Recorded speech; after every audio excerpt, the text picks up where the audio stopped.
Hello दोस्तों, कैसे हैं आप सभी। उम्मीद करता हूँ आप सभी बहुत ही अच्छे होंगे।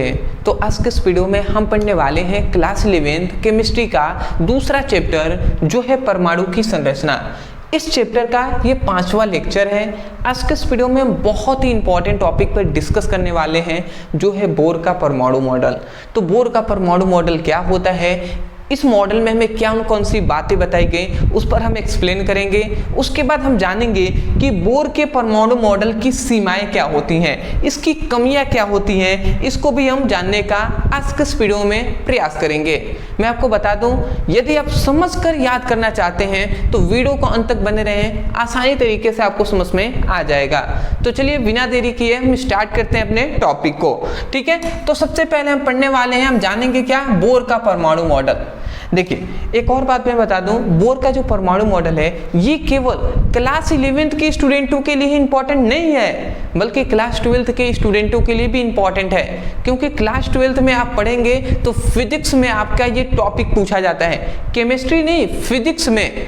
ठीक है, अंतिम आपका लगभग 12 और 13 ये दो चैप्टर हैं, परमाणु और एक नाभिक। इस नाम के दो आपको चैप्टर फिजिक्स में मिलेंगे क्लास 12th में। तो उसमें ये टॉपिक बहुत बार पूछा गया है, बोर का परमाणु मॉडल। तो इसलिए क्लास 11th के स्टूडेंट है यदि आप, तो आप अभी से इस टॉपिक को तैयार कर लीजिए। ठीक है, तो चलिए हम स्टार्ट करते हैं, एक एक चीज को समझते हुए चलेंगे।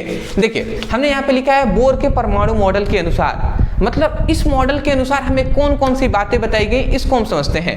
तो हम लिखेंगे बोर के परमाणु मॉडल के अनुसार। ठीक है, बोर नामक वैज्ञानिक ने ये मॉडल दिया था, तो आप लिखेंगे बोर के परमाणु मॉडल के अनुसार। अब कौन कौन सी बातें हैं, तो सबसे पहला आपको यहाँ पे दिखाई दे रहा है, यहाँ पे लिखा गया है कि इलेक्ट्रॉन नाभिक के चारों ओर निश्चित ऊर्जा वाले वृत्ताकार कक्षाओं, मतलब वृत्ताकार कक्षाओं में घूमते हैं। ठीक है, यहाँ पे एक चीज छूट गया है, वृत्ताकार कक्षाओं में घूमते हैं, जिसे हम क्या कहते हैं, जिसे हम निश्चित कक्षा, ये नहीं रहेगा, जिसे निश्चित कक्षा या अनुमत कक्षा, अनुमत ऊर्जा स्तर या अनुमत कक्षा कहते हैं, जिसे हम KLMNO से दर्शाते हैं। देखिए, एक चीज छूट गया है, अभी मैं आपको फिगर से समझाकर बताऊंगा तो समझ में आएगा। यहाँ पे कह रहा है, हम इतनी बात क्या जानते हैं, पहले हम समझ ही लेते हैं। देखिए, हम इतनी बात जानते हैं, क्या हम जानते हैं, हम ये जानते हैं कि कोई भी ये परमाणु है, सपोज दैट, समझने का यहाँ पे प्रयास कीजिएगा, यहाँ पे नहीं, मैं यहीं पे समझा दे रहा हूँ, थोड़ा सा छोटा ही फिगर बनेगा बट कोई नहीं, आप समझने का प्रयास करेंगे। देखिए, अगर आप इतनी बात तो बेसिक है, आप जानते हैं ये एक परमाणु है, परमाणु के केंद्र में क्या होता है, नाभिक होता है। तो ये क्या है, ये परमाणु का नाभिक है, ये परमाणु हो गए, ये परमाणु का नाभिक है। अब हम इतनी बात बेसिक है कि हम ये बात जानते हैं कि नाभिक के चारों ओर वृत्ताकार कक्षाएं होती हैं। ये जो नाभिक है, तो नाभिक के चारों ओर इस प्रकार क्या होती हैं, नाभिक के चारों ओर इस प्रकार वृत्ताकार कक्षाएं होती हैं। ठीक है, तो इन वृत्ताकार कक्षाएं जो होती हैं, इसी में ना इलेक्ट्रॉन गति करता है। ये जो कक्षाएं आपको दिखाई दे रही हैं व्हाइट कलर के, ठीक है, तो इसमें इलेक्ट्रॉन क्या होते हैं, इलेक्ट्रॉन जो होते हैं इस प्रकार इलेक्ट्रॉन गति करते हैं। तो यहाँ पे यही बात बताया जा रहा है कि ये जो कक्षाएं हैं, तो आप ध्यान सुनिएगा, कह रहा है कि इलेक्ट्रॉन नाभिक के चारों ओर निश्चित ऊर्जा वाले वृत्ताकार कक्षाओं में घूमते हैं। जो इलेक्ट्रॉन होते हैं, इनकी मतलब इलेक्ट्रॉन जो होते हैं वो नाभिक के चारों ओर एक निश्चित ऊर्जा वाले वृत्ताकार कक्षाओं में घूमते हैं। इसका मतलब ये हुआ कि ये जो व्हाइट में आपको जो कक्षाएं दिखाई दे रही हैं, इनकी ऊर्जा एक निश्चित ऊर्जा है, कि इनकी ऊर्जा मान लेते हैं 5 है, इसकी ऊर्जा 10 है, मान लेते हैं एक की ऊर्जा 5 है, एक की ऊर्जा 10 है, तो एक निश्चित ऊर्जा है कि इसकी एक निश्चित ऊर्जा है जिसमें 2 इलेक्ट्रॉन घूमेंगे, दूसरी कक्षा है जिसमें 8 इलेक्ट्रॉन घूमेंगे, तो इसकी भी एक निश्चित ऊर्जा है। तो वही बात कहा जा रहा है कि कक्षाओं की जो ऊर्जा है वो सभी कक्षाओं के लिए अलग अलग होता है, निश्चित होता है। तो वही कहा जा रहा है कि इलेक्ट्रॉन नाभिक के चारों ओर निश्चित ऊर्जा वाले वृत्ताकार कक्षाओं में घूमते हैं। देख रहे हैं ना, वृत्त के आकार का है ही, तो वृत्ताकार कक्षाओं में घूमते हैं, जिसे हम क्या कहते हैं, इन्हीं कक्षाओं को हम निश्चित कक्षा या अनुमत ऊर्जा स्तर कहते हैं। क्या कहते हैं? इन कक्षाओं को निश्चित कक्षा या अनुमत ऊर्जा स्तर कहते हैं। और याद रखें इन कक्षाओं को KLMNOPQ इस तरीके से हम दर्शाते हैं। मतलब ये जो कक्षा है आप ध्यान से अगर देखें तो इसे हम L से दर्शाएंगे, ये दूसरी कक्षा है तो इसे हम M से, ठीक है। पहली कक्षा को जैसे अगर मैं आपको समझाऊं तो ये मान लेते हैं नाभिक है, ठीक है, ये नाभिक है। और नाभिक के पहली ये कक्षा है, ये दूसरी कक्षा है, ये तीसरी कक्षा है, ये चौथी कक्षा है, ये पांचवी कक्षा है। इस प्रकार मतलब गोला बनाते हैं, मैं थोड़ा सा साइड में बता रहा हूँ तो समझिएगा। जो पहली कक्षा है उसको हम उसे हम K से दर्शाते हैं, दूसरी को L से, तीसरी को M से, चौथी को O से, पांचवी को P से। इस प्रकार अल्फाबेट अक्षर में KLMNOP,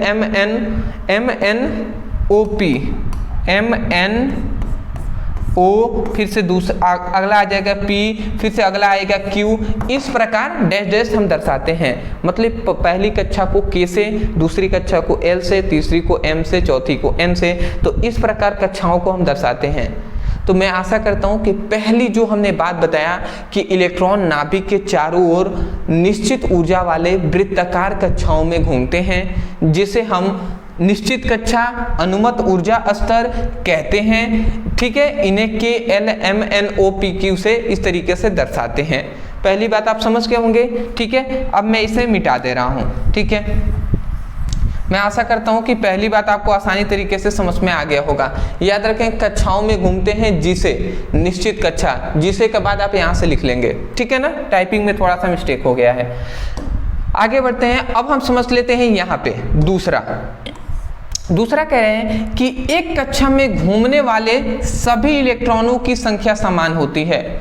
मतलब यहाँ पे कहा जा रहा है कि एक कक्षा में जो घूमने वाले सभी इलेक्ट्रॉनों की जो क्या होता है, इलेक्ट्रॉनों की संख्या समान होती है। देखिए यहाँ पे संख्या ना कहकर गुण समान होते हैं। थोड़ा सा टाइपिंग में बहुत ज़्यादा मिस्टेक कर दिया गया है, ये गलत बात है, ऐसा नहीं करना चाहिए था। थोड़ा सा मैं इसको मिटा दे रहा हूँ, ठीक है ना। यहाँ पे गुण समान होना चाहिए था, ये लिखना चाहिए था उनको, ठीक है जी। यहाँ पे आप क्या लिखेंगे? गुण लिखेंगे।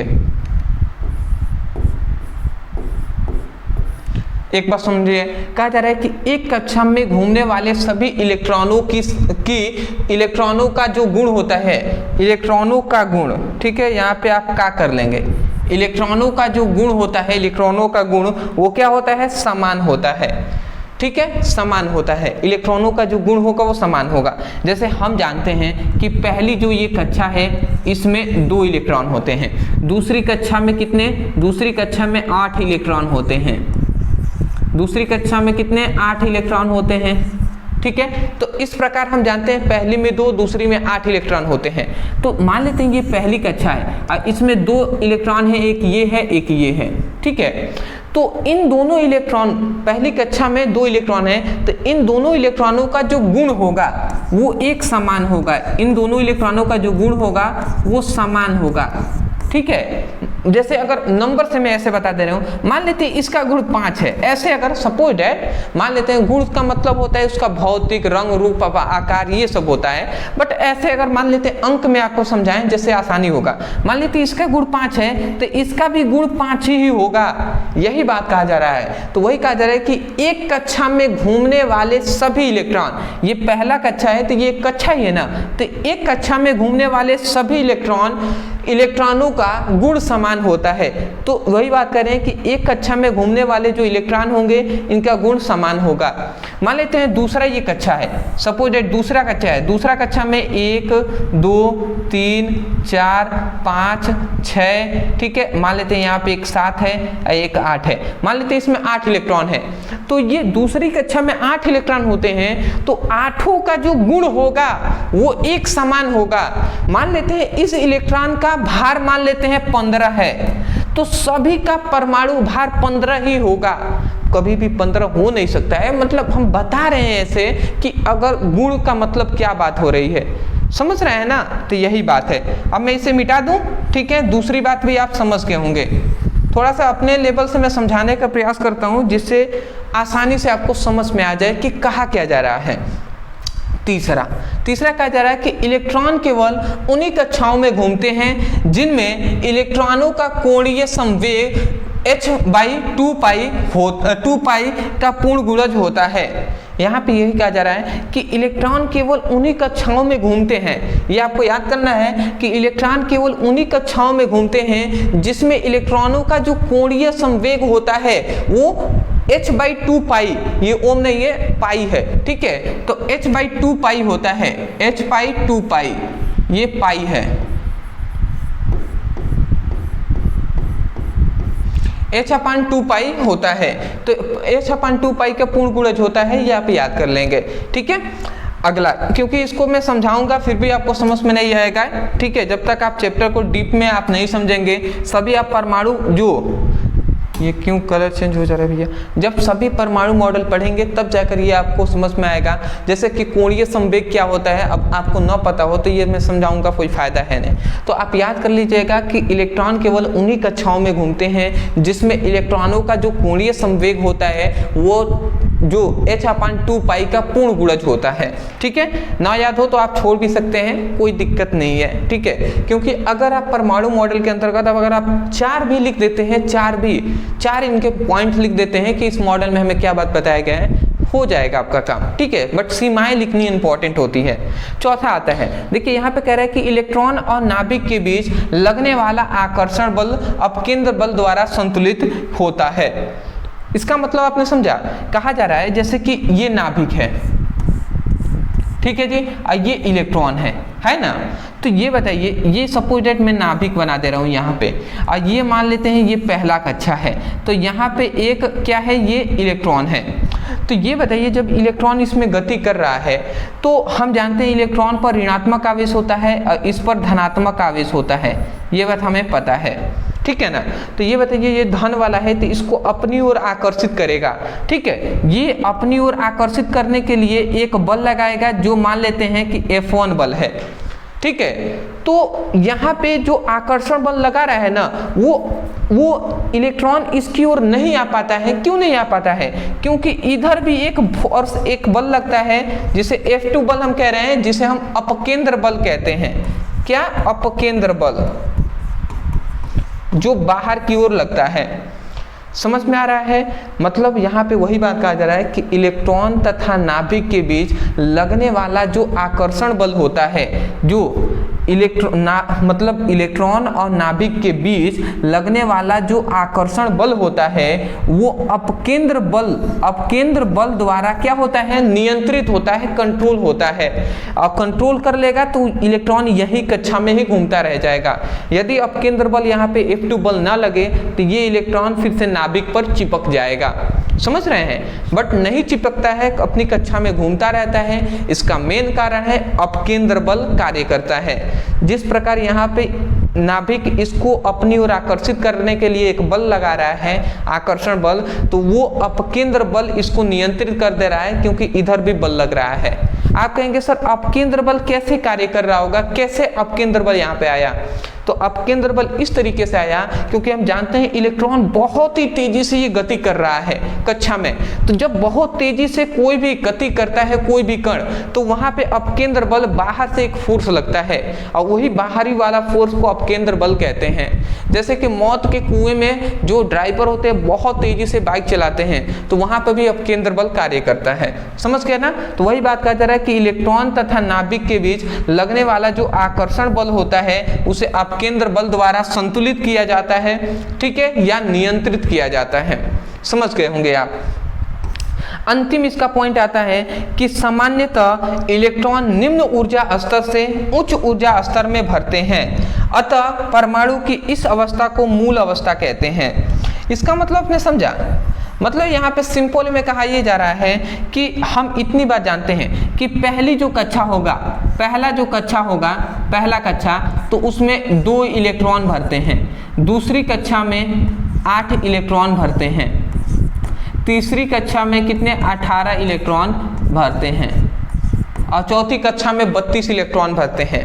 तो इसका मतलब यहाँ पे क्या समझ में आया कि इलेक्ट्रॉनों की मतलब इलेक्ट्रॉन जो है वो निम्न ऊर्जा स्तर से उच्च ऊर्जा स्तर में भर रहे हैं। मतलब पहले कम से भरेंगे, पहले कम से स्टार्ट होंगे, फिर से धीरे धीरे बढ़ते हुए जाएंगे, निम्न से उच्च में भरेंगे। ऐसा नहीं है कि पहले में 2 इलेक्ट्रॉन नहीं भरे और सीधा इलेक्ट्रॉन आ गया तीसरी कक्षा में और भरना स्टार्ट कर दिया, ऐसा नहीं होगा।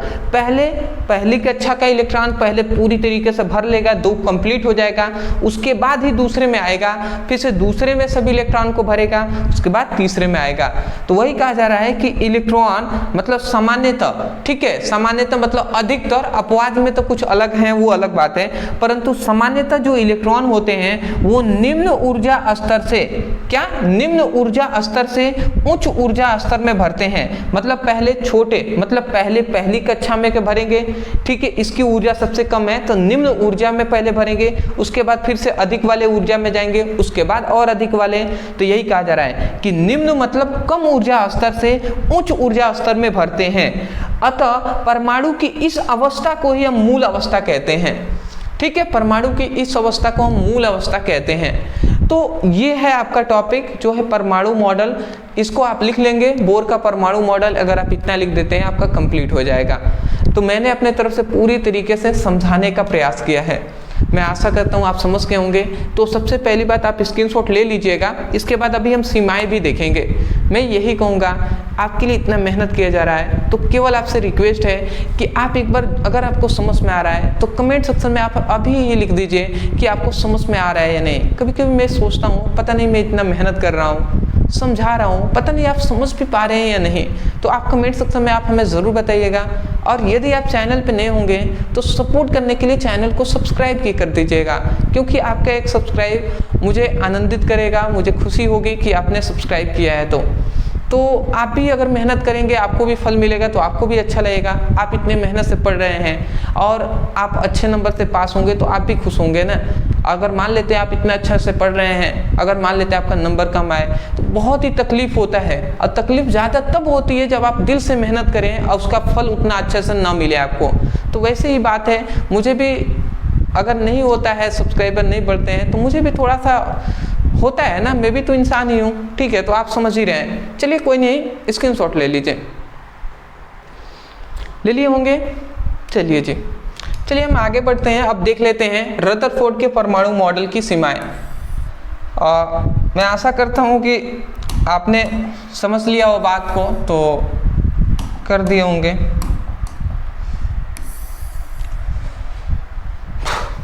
तो अब हम देख लेते हैं रदरफोर्ड की परमाणु मॉडल की सीमाएं। जस्ट अ सेकेंड, 1 मिनट बस केवल। ठीक है। चलिए देखिए, सबसे पहला, इस मॉडल में केवल 1 इलेक्ट्रॉन वाले परमाणुओं की व्याख्या कर सकता था। मतलब बोर का परमाणु मॉडल की पहली इसकी कमियां ये थी कि ये मॉडल केवल एक इलेक्ट्रॉन वाले जितने भी परमाणु हैं उसकी व्याख्या कर लेगा। मतलब ऐसा कोई भी परमाणु हो, जैसे कि हीलियम है, इसका 2 इलेक्ट्रॉनों की संख्या 2 होता है, तो हीलियम में 2 इलेक्ट्रॉन हो गए ना, तो इसकी व्याख्या नहीं कर पाएगा। लिथियम है तो लिथियम में इलेक्ट्रॉनों की संख्या 3 होती है, तो लिथियम की व्याख्या नहीं कर सकेगा। केवल उन्हीं परमाणुओं के बारे में ये बता पाएगा, व्याख्या कर पाएगा जिसमें इलेक्ट्रॉनों की संख्या 1 हो। जैसे कि हाइड्रोजन, इसमें इलेक्ट्रॉनों की संख्या 1 होती है हाइड्रोजन में, इसलिए हाइड्रोजन की व्याख्या कर पाएगा। तो वैज्ञानिकों ने कहा बताइए केवल 1 इलेक्ट्रॉन वाले परमाणुओं की व्याख्या करेगा, तो मान लेते हैं दूसरा 2 परमाणु हो, 2 इलेक्ट्रॉन हो किसी परमाणु में 3 इलेक्ट्रॉन हो, तो उसकी व्याख्या भी तो करना चाहिए ना, नहीं तो फायदा क्या है। तो इसीलिए यही बात, इसकी कमी सबसे पहले ये थी कि यह मॉडल, मतलब ये जो मॉडल है ये केवल 1 इलेक्ट्रॉन वाले परमाणुओं की ही व्याख्या कर सकता था। ठीक है, तो ये इसकी मेन कमी थी। अब जैसे मान लेते हैं, जैसे कि एग्जाम्पल में अगर मैं आपको समझाऊं, तो जैसे हाइड्रोजन है, तो हाइड्रोजन में 1 परमाणु होता है, तो इसकी व्याख्या कर देगा।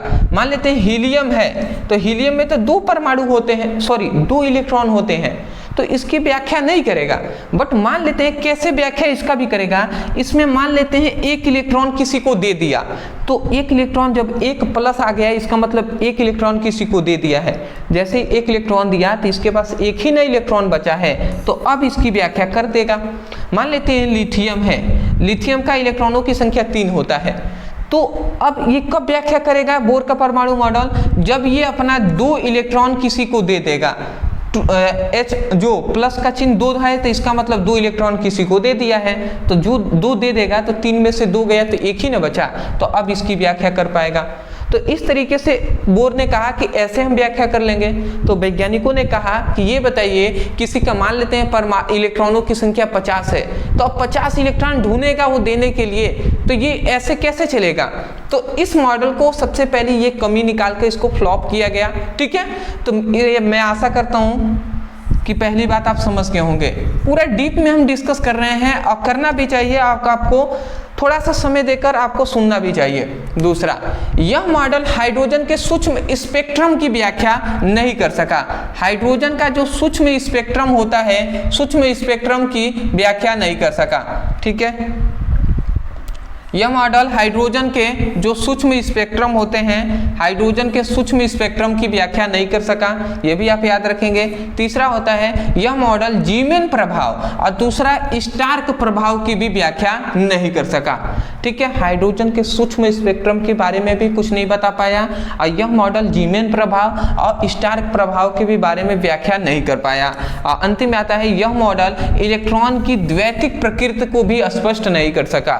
तो ये सब आप याद रखेंगे और इन सभी को आपको बिल्कुल सीमाएं जब आता है तो इसको लिखना है। आप कहेंगे सर जीमेन प्रभाव क्या होता है, स्टार्क प्रभाव क्या होता है, इलेक्ट्रॉन के द्वैतिक प्रकृति क्या होता है, हाइड्रोजन का सूक्ष्म स्पेक्ट्रम क्या होता है, इसको समझाइए। तो भैया इसको समझाने के लिए टाइम लगेगा, इसलिए पर्सनली इन सभी पर वीडियो लगभग बनाए दिया गया है। तो आपको मान लेते हैं आपको पढ़ना है इलेक्ट्रॉन की द्वैतिक प्रकृति, तो आप लिखिए इलेक्ट्रॉन की द्वैतिक प्रकृति ब्रदर सर, आपको सभी वीडियो मिलेंगे। तो ऐसे जाकर आप पढ़ाई कीजिए। अब ये 4 टॉपिक समझाने में मुझे 40 मिनट लग जाएंगे, एक को 10-10 मिनट में दूंगा तो कैसे मैं समझा सकता हूँ। तो मैं आशा करता हूँ आप समझ के होंगे, इसको याद कर लीजिएगा, एक एक टॉपिक को आप पढ़ते हुए चलिएगा। ठीक है, तो आप केवल आप लिख देंगे जीमेन प्रभाव ब्रदर्स है तो वीडियो आपको मिल जाएगा। तो चलिए दोस्तों, आज के लिए इतना ही। मैं आशा करता हूँ कि आपको ये वीडियो बहुत ही हेल्प किया होगा आपके एग्जाम के लिए और ये टॉपिक आपको आसानी तरीके से समझ में आ गया होगा। मैं आपसे केवल यही कहूँगा, यदि आपको समझ में आया है तब जाकर वीडियो को लाइक करके चैनल को सब्सक्राइब कर दीजिएगा, क्योंकि हम आगे भी ऐसे ही कंटेंट आपके लिए प्रोवाइड कराते रहेंगे। दूसरी बात यह है, यदि आप क्लास 11th का केमिस्ट्री और फिजिक्स का पढ़ाई करना चाहते हैं, डिस्क्रिप्शन बॉक्स में लिंक है, आप जाइए उस पर क्लिक करके अपनी बेसिक टू हाई पढ़ाई कीजिए। तो चलिए दोस्तों, आज के लिए इतना ही, मिलते एक नए टॉपिक के साथ, तब तक के लिए धन्यवाद।